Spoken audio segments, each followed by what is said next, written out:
गटारीवर शेणखत टाकल्याने निचरा ठप्प, कारवाई न झाल्यास उपोषणाचा इशारा।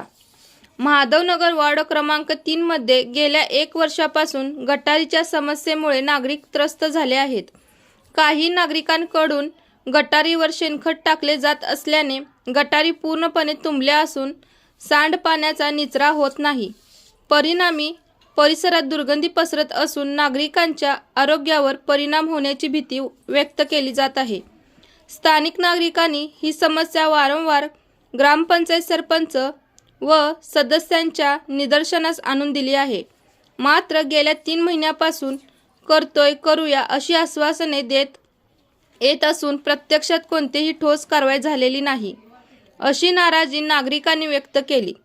या संदर्भात स्थानिक नागरिक सुहास पाटील यांनी सांगितले की गटारीवर शेणखत टाकणाऱ्या संबंधितांना ग्रामपंचायतीने तात्काळ ताकीद द्यावी आणि तुंबलेल्या गटारी स्वच्छ कराव्यात, अन्यथा नागरिकांच्या वतीने उपोषणाचा मार्ग अवलंबला जाईल, असा इशारा त्यांनी दिला आहे।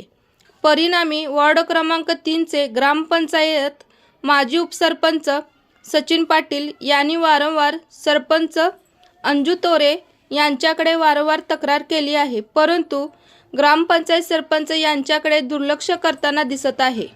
या प्रकारामुळे परिसरात अस्वच्छता वाढत असून डासाचे प्रमाणही वाढण्याची शक्यता आहे।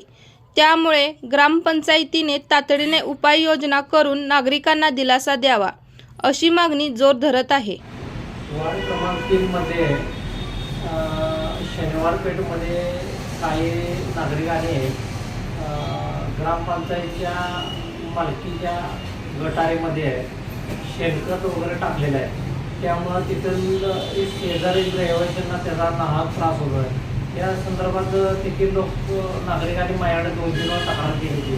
ती तक्रार मी ग्रामपंचायतीच्या प्रशासनाला निदर्शनास आणून दिली होती। ह्या शेणखत काढण्याशिवाय आम्ही मासिक मीडियाला दावा पण करून दिलेला आहे, पण ग्रामपंचायत प्रशासनाने यावर काही ठोस कारवाई केलेली नाही आणि त्यामुळं तिथल्या नागरिकांच्या नाराज